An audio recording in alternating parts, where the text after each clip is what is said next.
அனைவருக்கும் வணக்கம். பாமரின் பகவத்கீதை சேவாலயா முரளிதரன் சார் எழுதியிருக்காரு. இந்த நூல் எனக்கு கொடுத்த தலைப்பு வந்து நோக்க நோக்க களியாட்டம். பகவத்கீதை அத்தியாயம் 6, தியான யோகம், ஸ்லோகம் 20-30. இது தியான யோகத்தை பற்றி தான் பேசுறோம். தியான யோகத்தை பத்தி உங்களுக்கு தெரியும் இல்லையா? தியானம்னா ரொம்ப பழைய காலத்துல இருந்து இன்னைக்கு அரசியல் காலம் வரைக்கும் பண்ணிட்டு இருக்காங்க எல்லாருமே. ஒவ்வொரு தியானமும் ஒவ்வொரு மாதிரியே இருக்கும். சில பேர் வந்து அமர்ந்த நிலையில காலை பின்னி கொண்டு உட்காந்து தியானம் பண்ணுவாங்க. சில பேர் அதான் ஒவ்வொரு குருமார்க்குள்ள ஒரு மாதிரி தியானத்தை சொல்லி கொடுப்பாங்க. முடியாதவங்களுக்கு இந்த தொடு மாதிரி, இந்த அக்கு பஞ்சர் மாதிரி தியானம்லாம் சொல்லி கொடுப்பாங்க. அவங்கவுங்களுக்கு என்ன முடியுமோ அது. ஆனா பகவத்கீதையில சொல்லுகின்ற தியானம் என்பது நாம் ஆன்மாவில் ஆழ்ந்திருத்தல் அப்படின்றாங்க. நாம் உடல் அல்ல, ஆன்மாவில் ஆழ்ந்திருத்தல் சொல்றாங்க. நம்மளுக்கு அந்த அந்த ஆன்மா அறிவு நம்மளுக்கு வரணுன்றாங்க, உணர்வு வரணுன்றாங்க. நம்மளுக்கு நடக்கிற பல பிரச்சனை காரணம் நம்மளோட உடல் தான் நினைச்சிட்டு இருக்குதான் சொல்றாங்க. நம்மளுக்கு நடக்கிற பல பிரச்சனை காரணம் நாம் உடல் தான் நினைச்சிருக்காங்க. ஸோ உடல் தான் நினைத்துக் கொள்வதால் தான் நம்மளுக்கு இன்னைக்கு நடக்கிற பிரச்சனைகள்லாம் அதான்றாங்க. நம்ம என்ன பண்றோம், மனித உறவுகள் தான். நம்ம பிறந்த உடனே என்ன பண்றோம், குழந்தையா இருக்கும்போது ஒரு தாய் தந்தை சார்ந்து வாழ்றோம். அவங்க நம்மளுக்கு எல்லாம் செய்வாங்கன்ற நினைக்கிறோம். அதுக்கப்புறம் கொஞ்ச நாள் போட்டோம், நண்பர்கள் சார்ந்து வாழ்றோம். அப்புறம் காதலன் காதலி, அந்த மாதிரி ஒரு லைஃப்ல மனித லைஃப் போகிறோம்.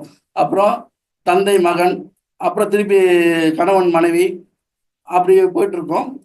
திருப்பி தாத்தா பாட்டி, திருப்பி பேரண்ட், அந்த உறவு மொழி சார்ந்துட்டு இருக்கோம். இப்படி சார்ந்து வாழ்ந்துட்டு இருக்கும்போது யாராவது நம்மளை திருப்பி சரியா கவனிக்கல, அந்த உறவுல நம்மளை கைவிட்டுறாங்க அப்படின்ற மாதிரி இருந்தா நம்ம என்ன பண்றோம், சுக துக்கத்துல மாட்டி தவிக்கிறோன்றாங்க. அதாவது இன்ப துன்பங்களை மாட்டி தவிக்கிறோன்றாங்க.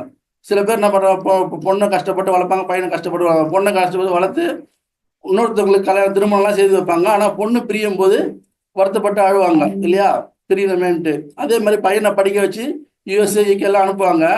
ஆனா அனுப்புன பிறகு பிரியணுமேன்ட்டு வருத்தப்பட்டு அதனால மனிதருக்கு நம்ம அந்த உடம்பு தான் நினைக்கும் போது இவ்வளவு பிரச்சனை வருதுன்றாங்க. இது மட்டும் தான் பிரச்சனை வருதுங்களா? நம்மளோட மனித உறவுகள் நடக்கிற பிரச்சனையை பார்த்து இன்னைக்கு நீங்க போட்டீங்கன்னா, கோர்ட்டுக்கு போனீங்கன்னா போதும், இந்த குடும்ப நல கோர்ட்டுக்கு போனீங்கன்னா போதும், அதுல ஏகப்பட்ட டிபார்ட்மெண்ட், அவ்வளோ பிரச்சனைகளும் மனித உறவு தான், இந்த உடம்பு தான் நினைச்சிட்டு இருக்கிறதால தான் இன்னைக்கு அதுல பாத்தீங்கன்னா பல டிபார்ட்மெண்ட் இருக்கும். கொலை, கொள்ளை, பெண்களை சீரழிக்குது, இப்படி இது எல்லாம் மனித இந்த சரீரத்தின் மேல இருக்க பற்றால் தான் பல தவறு நடக்குது. இந்த போலீஸ் ஸ்டேஷன்ல போனா பாவம் பாமர மக்கள் தான் நிறைய பேர் இருப்பாங்க. இது எல்லாமே வந்து அவங்க அந்த ஆன்மா அறிவு இல்லாததால் தான் பல தவறுகள் செய்யறதுக்கு அது காரணமா இருக்குன்றாங்க இல்லையா? அப்போ நம்ம இந்த உடல் மேல் இருக்க பற்று, சரீரம் மேல் பற்ற வந்து நம்ம விடணும் அப்படின்றாங்க. இது ஒண்ணு. அப்புறம் ரெண்டாவது என்ன, பொருட்கள் மீது பற்று இல்லையா? பொருட்கள் மீது பற்று. நம்ம என்ன பண்றோம், நம்ம உடலுக்கு அப்புறம் ஒரு பற்று இது. ரெண்டாவது பற்று நம்ம உடம்புக்கு தேவையானது, இதுக்கு வாட்சியோ காரோ இல்லை நகை ஆபரணங்களோ வெள்ளியோ தங்கங்களோ வாங்குறோம். அவ்வளவும் இந்த பொருட்கள் மீது பற்று போடுதாலுன்றாங்க. அது இப்போ ஒரு 4 கிரவுண்ட் வீடு வச்சுக்கலாம்னு வச்சுக்கலாம், அடுத்தது 1/2 கிரவுண்ட் வீடு வாங்குறாரு, அப்புறம் 1 கிரவுண்ட் வீடு வாங்குறாரு, போயிட்டே தான் இருக்கு.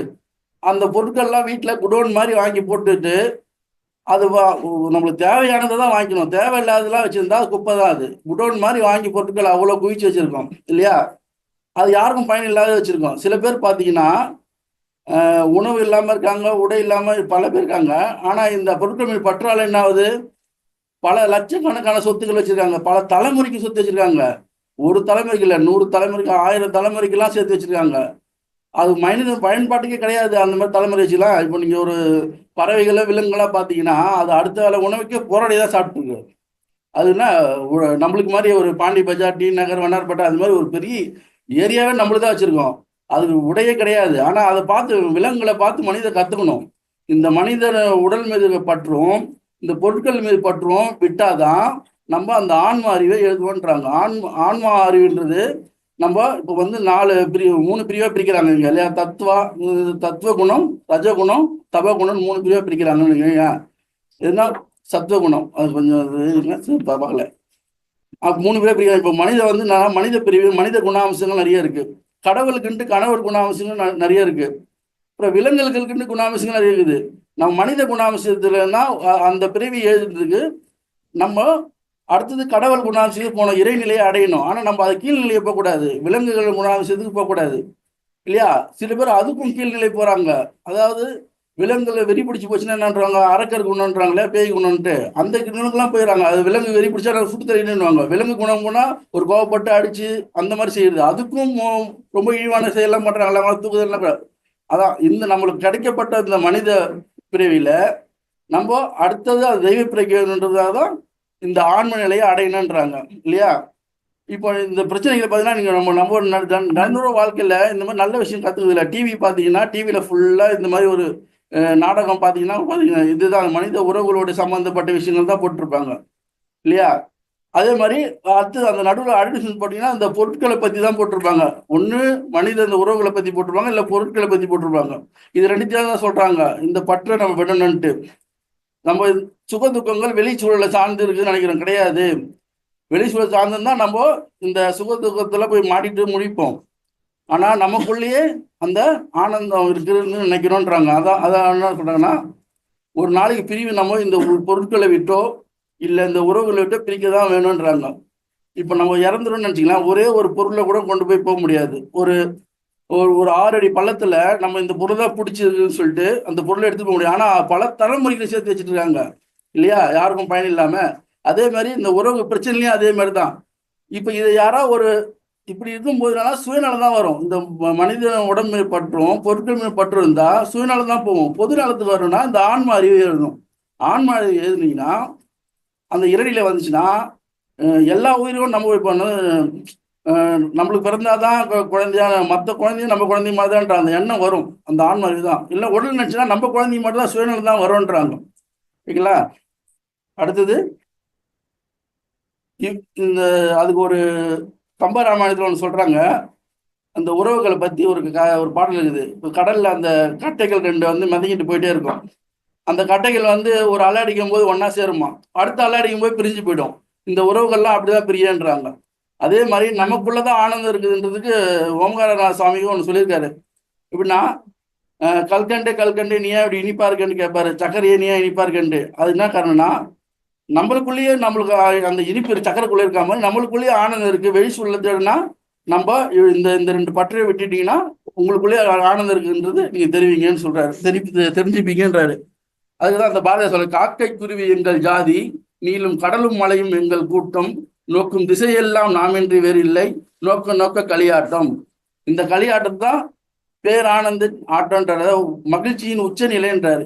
இந்த களியாட்டம் தான் அந்த நம்ம இந்த எல்லா இதுலயும் இந்த உயிர் இருக்கு, ஆன்ம நிலை. எல்லா உயிரும் நம்ம உயிர் தான் நினைக்கிறோம். அந்த அந்த ஆன்ம நிலை எழுதும் போதுதான் அதுல இருக்க ஆன்மாவும் நம்மளுக்கு ஆன்மாவும் ஒன்று தெரியுன்றாரு.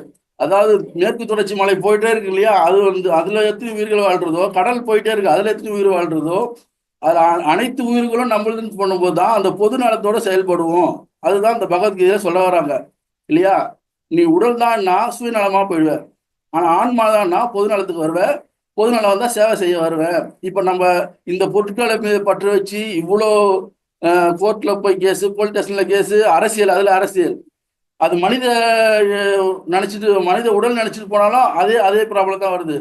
அப்போ சேவைக்கு வரணும்னா இந்த ஆண்மலை இறைநிலை அடையணும். அப்போதான் பொதுவான எல்லா உயிர்களும் நம்ம உயிர்னு நினைப்போம் அப்படின்ட்டு சொல்ல வராங்க. இது நோக்க களியாட்டத்துல இருக்குது. இது பாமர மக்களுக்கு இந்த புக்கு போய் சேர்றதே கிடையாது, இந்த இந்த பகவத்கீதை புக்கு. ஏன்னா அவங்களுக்கு தான் இந்த கல்வியே முதல்ல அவங்களுக்கு போய் கிடைக்கிறது இல்லை. இப்போ இந்த மாதிரியான ஞான அறிவு அவங்களுக்கு கிடைச்சதுன்னா, கல்வி கிடைச்சா மட்டும் போதாது, ஒழுக்கம் வேணும். அந்த கல்வியை மட்டும் படிச்சுட்டு இந்த மெய்ப்பொருள் காண்பது அறியுதுன்றார்ல, திருவள்ளுவர்ல இருந்து பாரதியார் வரைக்கும் அந்த கடவுள் நிலை ஏதுன்னா அந்த ஒழுக்கம் வேணும். அப்போ இந்த மாதிரியான பகவத்கீதையோட அந்த அந்த ஒழுக்கத்தோட வாழக்கூடிய அந்த ஒரு செய்தி வந்து அவங்க போய் சேரணும். மனித வாழ்க்கைக்கு தத்துவத்தை விளக்கக்கூடிய, பிறப்பு முதல் இறப்பு வரை வாழ்கின்ற வாழ்க்கைக்கு பயனுள்ள வாழ்வதற்கும், ஆக்கப்பூர்வமான செயல் செய்வதற்கும், எண்ணங்களை வளமாக்குவதற்கும், மெய்ப்பொருளை காண்பதற்கும் இந்த புத்தகம் உறுதுணையாக இருக்குது. அப்படிப்பட்ட புக்கை பாமரனுக்கு வழங்கிறதுக்கு முரளி சாருக்கு தான் ரொம்ப நன்றி தெரிவிக்கணும். அடுத்தது பிறவி தோறும் தொடரும் பயணம். இதுவும் பகவத்கீதை அத்தியாயம் 6 தியான யோகம். இதுவும் தியான யோகம் தான். தியான யோகத்துல அவங்க சொல்றது இதே தான். நாம் உடல் அல்ல, நாம் ஆன்ம ஞானத்தை அடைய வேண்டும். பகவத்கீதையுடைய முக்கியமான உபதேசமே இதுதான். நீ இறைநிலை அடையணும். மனித நிலையிலேருந்து இறைநிலை அடையணும். அது பின்னணி மிருக நிலையை அடையக்கூடாது, அதுக்கு கீழ்நிலையை அடையக்கூடாது. ஏன்னா அந்த அந்த அறிவை பெற்ற நீ பகுத்தறிவை அந்த நல்லது கெட்டது தெரிஞ்ச அறிவை பெற்ற நீ இறைநிலைக்கு தான் போனன்றாங்க. அதுதான் சொல்றாங்க, பிரபஞ்சத்தில் உள்ள மனிதர்கள், மிருகங்கள், உயிருள்ளவை, உயிரற்றவை அனைத்திலும் இருக்குது இந்த ஆன்மாதான்ற அந்த அந்த அறிவனும் இந்த அனைத்து உயிர் பரம்பொருளும் எல்லாமே ஒரே பரம்பொருள் தான், பிரம்மத்தின் வெளிப்பாடு தான்றாங்க. மொத்தமும் ஒரே பரம்பொருள் தான், பிரம்மத்தின் வெளிப்பாடு தான்றாங்க. இதை வந்து எப்படி செய்யுதுன்னா, இரண்டாவது தியானம் தான், பிறகு தொடர்ந்து இந்த தியானம் செய்வதால் எல்லாவற்றையும் இறைவனை காண முடியுன்றாங்க, என்ற நிலை அடையலான்றாங்க. அப்படியே இப்போ அர்ஜுனன் கிட்ட கிருஷ்ணன் சொல்லிட்டு இருக்காரு. அர்ஜுனன் கேட்கிறாரு, எப்படிங்க எங்களால் தானம் செய்வது மூலியமா இறைவனை காண முடியும் என்று சொல்றீங்கன்னா, அவருக்கு அடுத்த ஸ்டெப் கொடுக்குறாரு. இது மூலியமாவே நாங்கள் காண முடியுமான்னு கேட்கறதுக்கு, சரி உனக்கு அடுத்த ஸ்டெப் சொல்றாரு. என்ன சொல்றாருன்னா, அந்த தியானத்தை சொல்லி கொடுக்குறாரு. இந்த மந்திர தீட்சைன்ட்டு ஒன்று சொல்லி கொடுக்குறாங்க, வேதங்கள்லாம் இருக்கு. நம்ம இந்த மூச்சு பயிற்சி ஒன்று இருக்கு. ஒரு மூக்கு வழி ஒரு திசையாக உள்ள மூச்சு எடுத்து கொஞ்ச நேரம் பொறுத்து அடுத்த மூக்கு வழியாக அதை வெளியே விடுறது, இது ஒரு மந்திர தீட்சை. இன்னொன்று, 2 புருவத்துக்கு நடுவில் கடவுளுடைய உருவத்தை நினைச்சுக் கொள்வது, இல்லை சூரியனையோ இல்லை சந்திரனையோ உனக்கு பிடிச்ச ஏதோ உனக்கு எது உனக்கு அந்த பிடிச்சிருக்கோ அதை நினைச்சிட்டு அப்படியே அந்த தியான நிலை இருக்குது. நான் எடுத்த உடனே நம்ம சும்மா போய் உட்காந்து நினச்சிங்களேன், நம்மளுடைய கடந்த காலத்தோட நினைவுகள்லாம் வந்துட்டு இருக்கோம் இல்லையா? வீட்டில் இருக்க சண்டை, அண்டா குண்டா, இந்த கரண்டி ஓடுறது, குண்டா எல்லாமே வந்துட்டு இருக்கோம் அந்த பழைய காலங்கள்லாம். ஏன்னா அவங்களுக்கு அது தெரியாது இல்லையா? அப்புறம் சொந்தக்காரங்களோட பிரச்சனை வரும். ஆனால் நம்ம இப்போ ப்ரெசன்டென்ஸில் பண்ணுறது வந்து அந்த மாதிரி பண்ணியிருப்போம். இப்போ இந்த தியான நிலையில் நம்ம ஒழுங்காக பண்ணோம்னா, இந்த மாதிரி பண்ணால் அடுத்தது நம்ம பிரசன்டென்ஸில் இந்த மாதிரி இதெல்லாம் வராது. பாஸ்ட் டென்ஸில் அப்போ அது சரியாயிடும். அது இந்த பிரசன்டென்ஸில் பண்ணுறது இது முதல்ல பிரசன்டென்ஸ் தப்பாக பண்ணியிருப்போம். அந்த தியானம் பண்ணி சரியாயிட்டுனா அப்புறம் நீங்கள் அமர்ந்த நிலையிலேயே வந்துடும். அது பிரசன்டென்ஸில் நீங்கள் சரியாக பண்ணீங்கன்னா அப்புறம் பாஸ்ட் டென்ஸில் வராது, ஃபியூச்சர் டென்ஸ் அப்புறம் போயிடும். அடுத்தது அவர் சொல்லும் போது இதை பண்ணுன்னா, ஆனால் அதுக்கு அர்ஜுனன் திருப்பி கேட்குறாரு, வெறும் இந்த தியானம் இதை பண்ண மூலியமாகவே நாங்கள் மனிதர்கள் எங்களால் வந்து அந்த இறைநிலை அடைய முடியுமான்னு கேட்குறாரு. உடனே கிருஷ்ணன் சொல்றாரு, உனக்கு அடுத்த ஒரு ஸ்டெப் செய்வார். அவர் விட மாட்டார் கிருஷ்ணன், எப்படி இருந்தாலும் உன்னை இறைநிலை அடையதான் செய்வேன் அர்ஜுனனுக்கு. அவரு ஏன்னா கடவுளாகிய உங்களால் நாங்கள் பண்ண முடியுமான்னா அடுத்த ஸ்டெப் செய்வார். அதுக்கு வந்து சிரத்தை பற்றின்மை. சிரத்தைன்னா ஒரு காரியத்தை என்ன ஆனாலும் செய்து தீர்வேன், அதான் சிரத்தை இல்லையா? உங்ககிட்ட இப்போ வந்து இன்னைக்கு இருக்க காலம் என்ன காலம்? சாஃப்ட்வேர் ஹார்ட்வேர் காலம் இல்லையா? சாஃப்ட்வேர்ல ஒரு ப்ராஜெக்டை ஒரு 30 பேர் 50 பேர் வச்சுட்டு ஒரு ப்ராஜெக்டை கொடுக்குறான்னு வச்சுங்களேன். அந்த ப்ராஜெக்டை 30 காலமும் நேரமும் ரொம்ப முக்கியம். அந்த ப்ராஜெக்டை 30 நாளில் கொடுக்குறாங்கன்னா கரெக்டாக அந்த 50 பேரை வச்சுட்டு 30 நாளில் அவர் பண்ணிடணும் இல்லையா? அப்போ அந்த ஸ்கில் டெவலப்மெண்ட் அவருக்கு அர்த்தம். இந்த 30 நாளில் அவர் பண்ணுனா கீழே இருக்க 50 பேருக்கு அந்த ஸ்கில் டெவலப்மெண்ட் அவர் தான் பார்த்துக்கணும். இப்போ 30 நாளில் நான் வந்து அவரால் முடியும் சொல்லுவாங்க, 30 நாளில் முடியும்னு தான் கொடுக்குறாங்கன்னா அது கணக்கு பண்ணி தான் கொடுப்பாங்க அந்த சாஃப்ட்வேர் கம்பெனியில். ஆனால் ஒரு 5 நாளோ ஒரு 10 நாளோ நடுவில் வந்து உங்களுக்கு 5 நாள் நினச்சிங்கன்னா நடுவில் போய் டெய்லியும் 12 மணி நேரம் பண்ணீங்கன்னா கரெக்டாக 30 நாளில் முடியும்னு நினச்சிங்களேன். நடுவில் ஒரு 5 நாள் பிரச்சனை ஆச்சுன்னா அந்த 5 நாளில் நீங்கள் நைட்டு அந்த மற்ற மணி நேரம் 24 மணி நேரம் இதெல்லாம் செய்து முடிச்சு காட்டணும். அதுதான் அந்த சிரத்தை அங்கே இருக்கு. அதுதான் சிரத்தை. வண்டி சாய் அங்கே இருக்குப்பாங்க சிரத்தை. அதாவது ஒரு காரியத்தை உங்ககிட்ட ஒரு பெரிய இப்போ ஆர்டர்ஸ் வந்தீங்கன்னா ஒரு பெரிய பில்டிங் கட்ட கொடுக்குறான்னு வச்சுங்களேன், இல்லை ஒரு பெரிய ரயில்வே கட்ட கொடுக்குறாங்க. இதை வந்து 30 நாள் பொறுத்து ஒருத்தர் வந்து ஓப்பன் பண்ணுற 30 நாளில் முடிக்கணும்னா அதை வந்து அந்த ரிஸ்க் எடுத்து அந்த செயலை செய்து முடிக்கணுன்றாங்க. அப்போதான் நீ இப்போ இறைநிலை ஏதுன்னா அதுக்கான இது செய்யுங்க. இப்போ வந்து உடற்பயிற்சி சொல்லியிருக்காரு, நான் உடம்பு ஸ்டிப்பாக்கணும், ஒரு ஸ்ட்ரென்த் வரணும்னா காலையில் நீங்கள் அந்த உடற்பயிற்சி தொடர்ந்து போன நடுவில் விட்டுட்டீங்கன்னா உடம்பு லூஸ் ஆகிடும் இல்லையா? திருப்பி அந்த பழைய அதே தான் எல்லாத்துலேயும் அப்படிதான். நீங்கள் வந்து அந்த இறைநிலை எதுனா அதுக்கான நீங்கள் சிரத்தை ரிஸ்க் எடுக்கணும். இப்போ ஒரு பழைய காலத்து முனிவருக்காக நான் பார்த்துருப்போம் படத்தில், உங்களுக்கு ரொம்ப புரியாத மாதிரி சொல்கிற பாருங்க.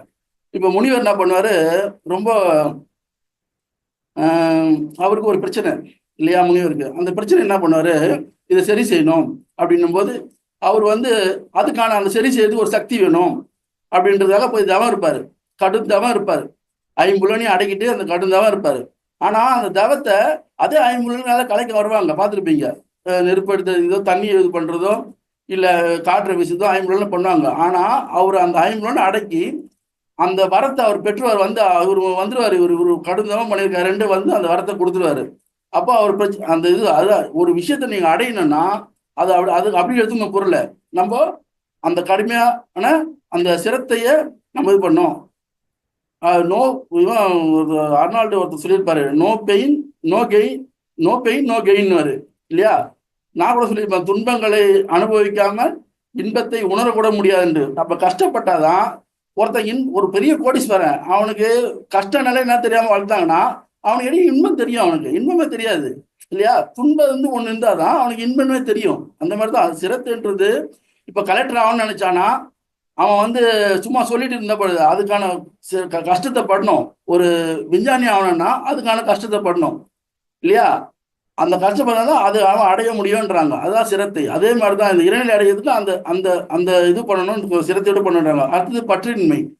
பற்றின்மைனா இப்போ நீங்க ஒரு வேலையை செய்றீங்க, அந்த வேலையை செய்துட்டு அது நல்ல இது வெற்றியோ தோல்வியோ எது கிடைக்கும்னு பார்க்கக்கூடாது. ஆனா செயல் பண்ணணும், செயல்பட்டுதான் இருக்கணும். பிரபஞ்சத்தை பாருங்க, அது செயல்பட்டுதே தான் இருக்கும். அது நம்ம இந்த மற்ற உயிரினங்களை பாருங்க, இதெல்லாம் இயற்கை பார்த்து இயற்கை அதான் நம்மளுக்கு பாடம் கிடைக்குது.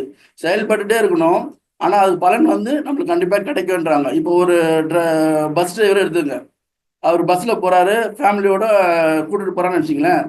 அவர் பஸ்ல போகும்போது அவர் நம்மளுக்கு சம்பளம் எவ்வளோ தருவாங்களா, இல்லை எனக்கு ஏதாவது கிடைக்குமா, அவர் 50-60 வருஷம் சர்வீஸ் இருக்கு, ஏதாவது கிடைக்குமா இப்பயும் யோசிச்சிருந்தாருன்னா எங்கேயா போய் ஆக்சிடென்ட் ஆகிடும். அந்த கூட வந்த பயணிகளும் இதாகிடும். அவங்களோட லட்சங்கள்லாம் என்னென்ன வச்சிருப்பாங்க, இவரு ஓட்டுறவருக்கும் லட்சம் இருக்கும். அப்போ இது இப்பயே இந்த கனவு பண்ணார்னா அந்த 40 வருஷம் இதுவும் போயிடுது அவருக்கு இல்லையா? ஸோ அந்த வண்டி ஓட்டும் போது அந்த இது. அப்போ நான் ஒரு காலத்தில் எங்கெல்லாம் சொல்லியிருந்தேன்னா, சின்ன வயசுல செய்யும் தொழிலே தெய்வம்னு சொல்லி கொடுப்பாங்க. எது சொல்லி கொடுப்பாங்கன்னா தெய்வம்னு சொல்லிப்பாங்கன்னா, நீ கடமை செய்யணும்னா அந்த தெய்வமே உனக்கு துணை நிற்கணுவாங்க. அதுக்குதான். ஸோ பலனை எதிர்பார்த்து நம்ம கடமையை சேர்ந்துட்டு இருக்கணும். பலனை எதிர்பார்த்து சேர்ந்துன்னா, இப்போ ஒருத்தர்கிட்ட ஒரு 3 மாசத்துக்குள்ள நீ இதை முடிச்சுப்பான்னா அவர் பலனை எதிர்பார்த்து சரியா வேலை செய்ய 1 மாசம் ஏமாத்தலாம், 2 மாசம் 3 மாசம் ஏமாத்தலாம் வச்சுக்கேன். அப்போ தெரிஞ்சிடும். ஸோ செய்யும் தொழில தெய்வமான சேர்ந்தீங்கன்னா அவங்க நம்மளை அவங்களுக்கே தெரியும், இவன் பலனை எதிர்பார்க்க சேர்ந்திருக்கான்னு தெரியும் இல்லையா? அந்த பஸ் டிரைவர் மாதிரி நினைச்சிட்டு போயிடுதுன்னா எல்லாருக்கும் அது அவருக்கு அந்த சர்வீஸும் போயிடும், அந்த பலனை எதிர்பார்க்கறதால. அதுதான் சொல்ல வரேன். அடுத்தது சாமி ஓங்காரநாதன் சொல்றாரு, இப்படி நீங்க இதெல்லாம் கத்துக்கிட்டோம்னா, இதெல்லாம் நம்ம தெரிஞ்சுக்கிட்டோம்னா, இப்போ 15 நிமிஷம் நம்ம ஒரு தியானம் பண்றோம்னா அடுத்த இருக்க 15 நிமிஷமோ 30 நிமிஷமோ அடுத்த இருக்க இந்த 24 மணி நேரத்துல மீதி இருக்க மணி நேரத்துல நம்ம தர்மத்தை நோக்கி நம்ம செயல்படணும். நான் இந்த சிரத்தை பண்ணியிருக்கேன், இந்த பற்றின்மையோட இருக்கேன், இந்த செயலாம் பண்ணிட்டு அந்த தர்மத்தை நோக்கி போகணுன்றாங்க இல்லையா? அதுதான் செய்யணும். மீதி இருக்கிற 15 மணி நேரம் வேலை செய்துட்டு நம்ம அதர்மத்துக்கு யோக்கியமான வேலை செய்யணும், அயோக்கியமான வேலை செய்யக்கூடாதுன்றாங்க. இப்படி சொல்லும் போது அர்ஜுனன் கேட்கிறாரு, இதெல்லாம் இறைவன் ஆகிய நீங்க இவ்வளவு கஷ்டப்பட்டு ஒரே இதுல நீங்க போயிடுவீங்க, மனிதனாகிய எங்களால இந்த பிறவியில இதை செய்ய முடியுமா? இந்த ஆயுட்காலத்துல இந்த பிறவியில நீங்க சொல்ற அந்த உயரத்தை எங்களால் அடைய முடியவில்லை என்றால் நாங்க என்ன செய்யறதுன்னு கேட்கிறாரு. ஆனா இறைவன் அது கிருஷ்ணன் சொல்றாரு, ஆமா ஒரே பிறவில சிதப்பிரஞ்சனாக ஆக முடியாது என்ன, ஆனா நீ செய்யற நல்ல காரியங்கள் உனக்கு நான் அடுத்த பிரிவில செய்ய வைப்பேன்றாரு. இப்போ நம்ம செய்த நல்ல செயல்கள், தீவிரமாக செய்யக்கூடிய அந்த நல்ல செயல்கள் இல்லையா? இப்போ அந்த சிரத்தோட வேலை செய்யும் போது நான் விடாமுயற்சியோட செய்யறது, அதே நேரத்துல முயற்சி திருமணியாக்கும், முயன்றால் முடியாது சொல்றோம் இல்லையா? விடாமுயற்சி விஸ்வரூப வெற்றின்ட்டு. அந்த மாதிரி நீ செய்யக்கூடிய அந்த நல்ல செயல்கள் நானே இந்த பிரிவில உன்னால முடியலனாலும் அடுத்த பிரிவையும் தருவேன்றாரு. இப்போ எடுத்துக்காட்டா பாத்தீங்கன்னா, இந்த சின்ன குழந்தைங்கலாம் சொல்றாங்க, சின்ன வயசுலயே சில குழந்தைங்க நல்லா பாடுவாங்க, சில குழந்தைங்க நல்லா இசையை நல்லா பண்ணுவாங்க. இது பூர்வ ஜென்மத்தோட வாசனைன்னு சொல்றாங்க.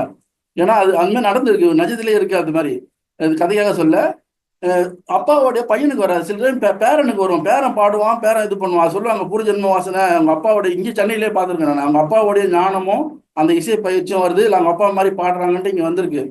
எதுக்காக சொல்றேன்னா, நல்ல காரியங்கள் அது காலம் தாண்டி வந்துட்டே இருக்கும், அடுத்த பிரிவு வந்துட்டே இருக்கும். அது அடுத்த பிரிவுக்கும் நான் வாய்ப்பும் கொடுப்பேன்றாரு. இப்ப தர்ம காரியம் பண்ணிருக்காங்க, எத்தனை காலத்துக்கு முன்னாடி பண்ணியிருந்தாங்க, இன்னைக்கும் தர்மம் பண்ணிட்டே இருக்காங்க. கர்ணன் படம் தான், கர்ணன் என்னன்றாங்க, அவர் தர்மம் பண்ணுவாருன்றாங்க. அது ஒரு நல்ல செயல், அது நல்ல செயல் வந்துட்டே இருக்கு. அதே மாதிரி இதெல்லாம் கத்துக்கிட்டு தீய செயலும் பண்ணுவாங்க, அந்த தீய செயலும் வந்துட்டே தான் இருக்கும். ஆனா தீய செயலால எல்லாருக்கும் நன்மை வராது, நல்ல செயலால தான் நன்மை வரும் இல்லையா? அதனாலதான் அந்த நல்ல செயலை நான் அடுத்த தீய செயலுக்கு அடுத்த பிரிவு தர மாட்டேன்றாரு. வரும், ஆனாலும் நல்ல செயலுக்கு நான் கண்டிப்பா அடுத்த பிறவியை உனக்கு மனித பிரிவே தருவேன்றாரு இல்லையா? இப்போ இப்போ பாரதியார் எடுத்துங்க, தேடு கல்வி இல்லாத உரை அங்க ஒரு ஏழைக்கு எழுத்தறிவுன்ட்டு அவரோட ஞானத்துல அது நல்ல எண்ணம் வந்துட்டு இருக்குது. இன்னைக்கு அவரோட நல்ல செயல்கள் முடிஞ்சிருச்சா? அவரோட உடல் தான் இறந்துச்சு. அவருடைய அந்த அறிவு, அந்த அறிவு, அந்த இங்க ஆன்மான்ட்டு குறிக்கிறது அறிவை தான் குறிக்கிறாங்க. அறிவை தான் ஞானம்னு குறிக்கிறாங்க. அவருடைய அந்த ஆன்ம ஞானம் அவர் ஒரு உடல் போயிடுச்சுன்னா அந்த ஞானம் போயிடுச்சா? இல்லை, அது அடுத்தடுத்த பிறகு வருது. இப்போ அந்த செயலை வந்து நம்ம சேவாலய சார் பார்த்தீங்கன்னா இன்னைக்கு அந்த கல்வி அவர் அந்த எழுதின அந்த அறிவு ஞானத்தை இன்னைக்கு செயலில் படுத்திட்டு இருக்காரு இல்லையா? சொல்லுன்றது செயல் என்று சொல்றாங்களே. இப்ப கலெக்டராவது சொல்றதுன்னா அது செயல்ல சிரத்தோட செய்யணும்ன்றாங்களா? ரெண்டுமே வேணும். சொல்றது அந்த அறிவும் வேணும், செயல்படுற செயலும் வேணும். அதுதான் சிரத்தைன்றது. நிறைய அதுதான் சொல்றாங்க ஒண்ணுன்னா. இப்போ அந்த அடுத்த இவரு அந்த அந்த பூர்வ ஜென்ம வாசனை சொல்லலாமா? அடுத்த பிரிவு இவரு பாரதியார் மாதிரி அந்த செயலை செய்யறாருல்ல, அதான் சொல்ற நல்ல செயல்கள் உனக்கு அடுத்த பிரிவும் தரேன்றாரு. இவர் விவேகானந்தர் சொன்னதையும் இவர் பண்ணிட்டு இருக்காரு, காந்தி சொன்னதையும் பண்ணிட்டு இருக்காரு. நம்ம சார் முப்பிறவி பண்ணிட்டு இருக்காரு. அவரு ஒரு பிறவி பண்ண சொன்னா முப்பிறவி ஞானம் வந்துருக்குது அவருக்கு. அதனால சொல்றாரு, இதோ மரணத்தை வந்து ஒரு ரயில் இது மாதிரி சொல்றாரு, நம்ம ரயில் பயணம் மாதிரி சொல்றாரு. ஒரு ரயில் பயணத்துல போனா நம்ம போய் சேர வேண்டிய இடத்துல தான் போய் சேருவோம் இல்லையா? அங்கங்க ரயில் நின்றால நம்ம இறங்கிட மாட்டோம் அப்படின்ட்டு அந்த இதுவை சொல்றாரு. இவர் எடுத்துக்காட்டா சொல்றாரு, ரயில் பயணம் எங்க போய் சேருதோ அங்கதான் போய் இறங்குவோம் நம்ம நடுவில் அந்த நல்ல செயல்கள். அதனால அதை அது அடுத்த பிரிவு நான் தொடர்ந்து தருவேன்றாரு. அது சொல்றாங்க, நாம் செய்யும் தீவிர முயற்சி மரணம் நிறுத்தாது, நற்செயல்கள் மரணத்தை தடுத்து விடாது, பிறவிகளை தாண்டியும் தருவேன்றாரு கிருஷ்ணன் சொல்றாருங்க. 1001 அரிய ஞானம். இப்போ வந்து ஞானம் போயிடுச்சு. இது வந்து விஞ்ஞான யோகம். பகவத்கீதை அத்தியாயம் 7 ஸ்லோகம் 1-7